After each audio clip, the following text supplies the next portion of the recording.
CM Yogi Adityanath चुनावी जनसभा को संबोधित कर रहे हैं। हिमाचल प्रदेश की मंडी में रुक करते हैं उधर का। 400 पार की जब बात होती है तो बहन और भाइयों, कांग्रेस चारों खाने चित्त होती है, क्योंकि वो स्वयं 400 सीटों पे चुनाव नहीं लड़ रही है। 400 सीटों पर भी अब उसको चुनाव लड़ने का अवसर प्राप्त नहीं हुआ है। तो जनता जनार्दन से पूछते हैं कि 400 पार कैसे? तो जनता जनार्दन ही कह देती है कि जो राम को लाए हैं हम उनको। क्या हिमाचल और मंडी भी इसके लिए तैयार है ना? जो राम को लाए हैं। और फिर जनता जनार्दन ये भी कहती है कि राम भक्त ही राज करेगा दिल्ली के। आप भी यही सोचते हैं ना? पूरा चुनाव अगर आप देखेंगे तो बहनों और भाइयों, यह राम भक्तों और राम द्रोहियों के बीच में आकर के अब सिमट गया है। राम द्रोही वही जो आतंकवाद और नक्सलवाद का समर्थन करते हैं। राम द्रोही वही जो भारत के अस्मिता और भारत के अस्तित्व पर प्रश्न खड़ा करते हैं। राम द्रोही वही जिन लोगों ने भारत के विकास को बाधित किया, जिन लोगों ने गरीबों के हितों पर डकैती डाली, जिन लोगों ने भारत को हर स्तर पर अपमानित करने का काम किया। और राम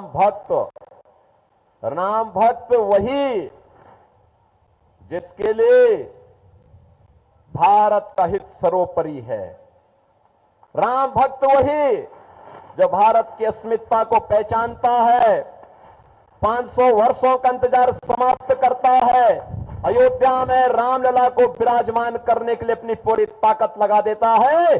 और जो आपके पूर्वजों का संकल्प था, यही संकल्प होता था। यहां के पालनपुर में 1989 में पहला संकल्प भारतीय जनता पार्टी ने पारित किया था, और अब पारित किया था कि अयोध्या में राम मंदिर के लिए हम आंदोलन करेंगे।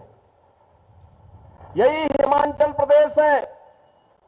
और आज जो संकल्प उस समय हम लोग नारों में लगाते थे कि रामलला हम आएंगे, मंदिर वहीं, यही बोलते थे ना। अब तो अयोध्या में राम मंदिर का निर्माण हो गया ना। कोई संदेह? 500 वर्षों का इंतजार समाप्त हो गया ना। 500 वर्षों का इंतजार समाप्त हुआ और 500 वर्षों के बाद पहली बार अयोध्या में रामलला ने होली भी खेली और अपना जन्मोत्सव भी मनाया। बहनों और भाइयों, मैं आप सभी कुल्लू वासियों को इस बात के लिए बधाई देता हूं। इस बात के लिए मैं आपका अभिनंदन करता हूं कि आप यहां पे विजयदशमी का आयोजन बहुत भव्यता के साथ करते हैं। आदरणीय प्रधानमंत्री जी को इसमें शामिल होने का अवसर प्राप्त हुआ था, लेकिन आज मैं आप सबसे भी कहूंगा, आज जब आप अयोध्या आएंगे, आपको एक नई अयोध्या देखने को मिलेगी। ऐसा लगेगा जैसे प्रभु राम के समय की अयोध्या साक्षात इस धरती पर आ गई हो। और अयोध्या में हम लोगों ने कैसे एक एक कार्य को वहां पे संपन्न किया है, यही तो है हमारी कृतज्ञता ज्ञापित करने का भाव। अयोध्या में अगर प्रभु राम विराजे हैं तो अयोध्या में मंदिर में प्रभु राम को विराजमान करने के पहले वहां के इंटरनेशनल एयरपोर्ट का नाम महर्षि वाल्मीकि के नाम पर किया गया। भगवान राम जब वनवास के लिए जा रहे थे तो बहनों और भाइयों, पहली रात उन्होंने बिताई थी निषाद राज के यहां। पहली रात उन्होंने बिताई थी निषाद राज के यहां। अयोध्या में जितने भी रेल बसेरा और यात्री विश्रामालय हैं, वह है निषाद राज के नाम पर। और जब माता सीता को ढूंढने के लिए प्रभु राम वहां वनों में भटक रहे थे, तो प्रभु राम के उस समय के सहभाग से उस समय भगवान राम को बेर खिलाने का काम किसी ने किया था, वह माता सबरी ने किया था। जितने भी भोजनालय हैं, उन भोजनालय का नाम माता सबरी के नाम पर रखने का काम भी किया गया है, अयोध्या धाम में कर पाएंगे तो। और इसीलिए मैं आज आपसे कहने के लिए आया हूं, काशी में आप जाएंगे, काशी विश्वनाथ धाम, अयोध्या में आप आएंगे, श्री राम जन्मभूमि पर भगवान राम का भव्य मंदिर का निर्माण, और अयोध्या और काशी का जब काम हो चुका है तो हम तो अब तैयारी कर रहे हैं मथुरा की तरफ जाने की। बहनों और भाइयों, हम भारत के अस्मिता और अस्तित्व के साथ खिलवाड़ करने वाले लोग नहीं हैं।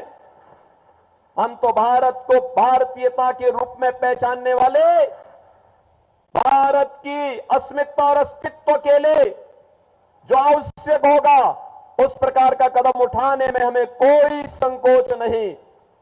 और आपने बदलते हुए भारत को देखा है 10 वर्ष में, मोदी जी के नेतृत्व में बदलते हुए भारत को, एक ऐसा भारत आज जो एक भारत भी है और श्रेष्ठ भारत भी है। दुनिया के अंदर सम्मान बढ़ा है, देश की सीमाएं सुरक्षित हुई हैं। हिमाचल का नौजवान देश की सीमाओं की रक्षा करते हुए पूरी मजबूती के साथ खड़ा है।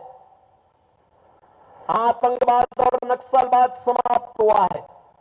मुझे याद है, ये महेश्वर सिंह जी हैं, हम लोग संसद में रहते थे, कांग्रेस की सरकार थी, और देखते थे हम लगातार आतंकी घटनाएं घटित होती थी।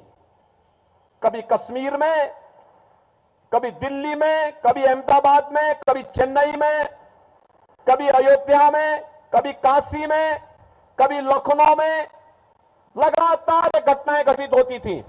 हम लोग उस समय की कांग्रेस की सरकार से कहते थे कि आतंकवाद से निपटो, आतंकवाद के सामने क्यों घुटना टेके हुए हो। ये कहते थे आतंकवादी तो सीमा पार के हैं। हमें आश्चर्य होता था, सरकार कह दे, पल्ला झाड़ दे,